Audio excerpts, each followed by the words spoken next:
Well, welcome back. In this unit, we're going to be looking at using course books. So you should have read chapter 11 in Harmer before watching this video. So if you haven't had a chance to read, please just pause the video, go ahead and read, and then come on back. So we've talked about teaching the 4 skills, reading, writing, listening, and speaking, and about teaching content to English language learners. And in the next unit, we'll be looking at lesson planning. But before we do that, we need to consider that sometimes there's going to be a set textbook or curriculum that you're expected to work from, or you may choose to work from a course book. So we'll be looking today at using course books. There are a number of reasons both for and against textbook use. But before we get to those, I'm wondering, what do you think about textbooks? What's been your experience with textbooks?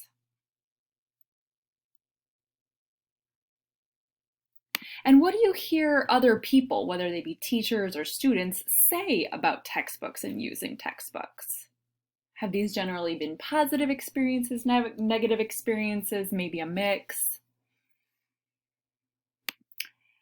Well, there are those who really don't care for using course books. They tend to say that those textbooks are predictable, boring, too repetitious, that they're stifling for both the teacher and the students, that they tie you to a set of activities or reading passages and you don't have much opportunity to get away from those.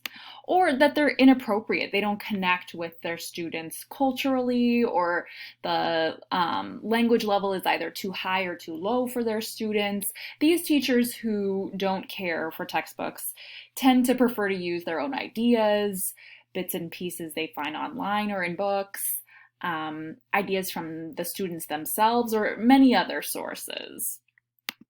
On the other hand, there are teachers who do have a lot of good reasons for using course books.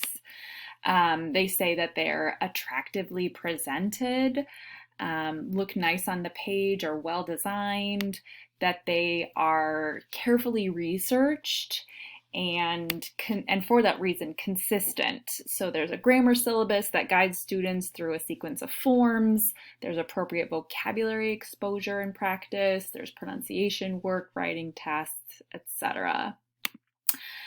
They come equipped with a range of reading and listening material, things like worksheets or workbooks, audio tracks, etc. They're certainly less time-consuming than starting from scratch on building all your curricular materials. And students often feel good about course books. They can look forward, they can look back, they can prepare for what is coming, review what they've already done, etc. If you have a course book that you're using, either that you chose or was chosen for you, and you open up to a lesson, you should ask yourself a variety of questions. First, is the language at the right level for my students?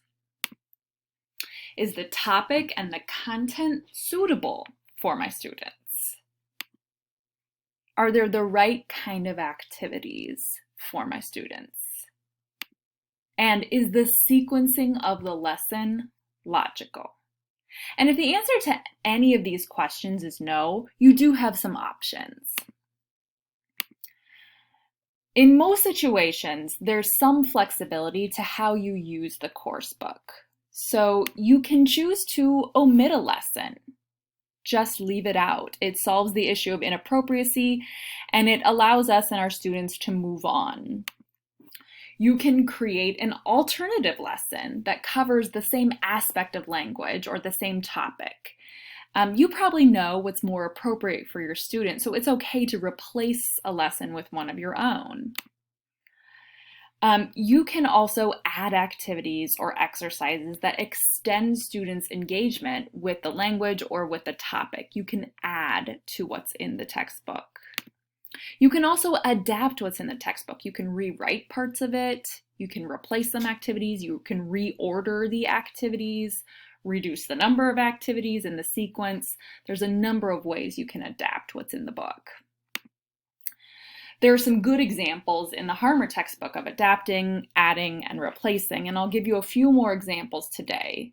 The first is an example of adding. So your students have been learning to identify names of fruits and vegetables, and there's a speaking and listening activity that follows several lessons about fruits and vegetables. You've noticed that your students who are relative newcomers to Chicago haven't been exposed to the city beyond their own neighborhoods. So you decide to supplement these lessons by adding a trip to the grocery store to buy items on a list. So this works very well with adults, and it could even be a walking field trip for students at any age, K to 12. So this is a simple example of a very engaging activity you can add to a sequence on fruits and vegetables. This next example is a simple adaptation. So the curriculum has a short story passage about students in a classroom. The passage is followed by a set of questions. You happen to have a very shy group of students and you're continually thinking of ways to engage them. You like the story, but you decide to adapt it, substituting the students' names for the names in the story and a few personal details about each of your students. So sometimes making these very simple adaptations of incorporating your actual students into a narrative can be an especially engaging way of getting them interested in the reading passage and drawing out those shyer students. For this last example, I'd like you to think about how you would come up with a replacement or an adaptation for this activity.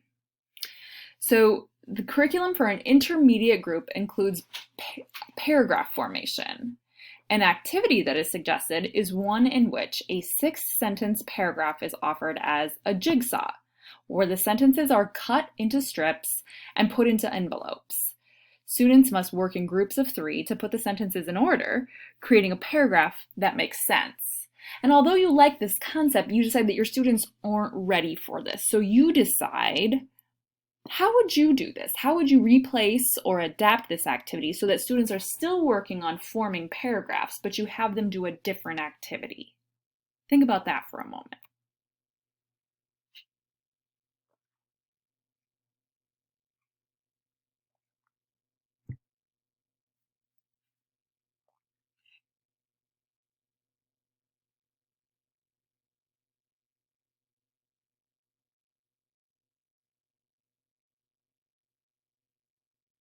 Well, whatever you came up with, there are a variety of ways of adding, adapting, or replacing when it comes to activities in course books. If you have a choice about which textbook to choose, Harmer offers us 10 points of consideration. So first, price and availability. If students have to buy their own books, and often that is the case for adult students, you're going to want to consider the burden on them. And if you're buying the book for your own library, this may be a consideration as well.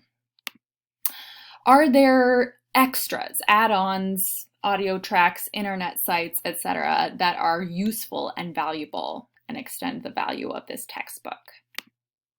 What about the layout and design? Is it attractive? Is it easy to follow? Is there too much text on a single page so that it's hard to read and understand for an ELL? Are there lots of images that enhance students' understanding?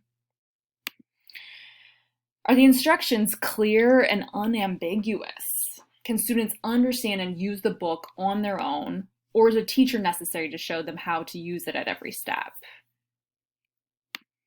What about the methodology? How do the authors appear to think that people learn languages? Is there a balance of study and activation?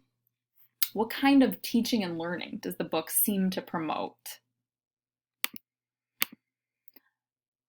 What about the syllabus? Is the sequencing appropriate? Does it cover grammar, vocabulary, functions of language, pronunciation? Does it build in a feeling of progress as you go from one part of the book to the next? Does it cover a balance of skills, reading and writing, listening and speaking? Is there an opportunity for both study and practice as well as activation? Is there a good variety of topics? Are they interesting? Are they appropriate to your students? Will the topics be engaging? What about cultural appropriacy? Is it culturally sensitive in every way you can imagine in terms of customs, ethnicities, races, genders? Is it inclusive? And is there a teacher's guide? Is that guide creative and useful? Does it offer alternatives to the course book? Does it have the answers that teachers and the students need? Does it provide differentiated activities for quick learners, slower students, etc.? And there are a few words of caution when it comes to working with a course book. Teachers and students can often be in danger of getting locked into the book. So sometimes we can get stuck in the textbook, being sort of the only material we use in the classroom, and get in a mindset that teaching and learning can only happen in the way that the book suggests. That can endanger the level of engagement that we want in a student-centered classroom. So we can avoid this by looking at course books as proposals for action rather than instructions for action. Proposals for action rather than instructions for actions. So we can look at the possibility that the course book offers, decide between the options that we discussed earlier in terms of adapting, adding, and replacing. And a course book may be fantastic, but teaching's done by teachers, learning's done by learners, and we have to decide the best way to utilize coursebook material most effectively, like any other teaching tool. So that's it for Unit 12. Go ahead and have a look at the task list for all the details and activities, and I will see you next time.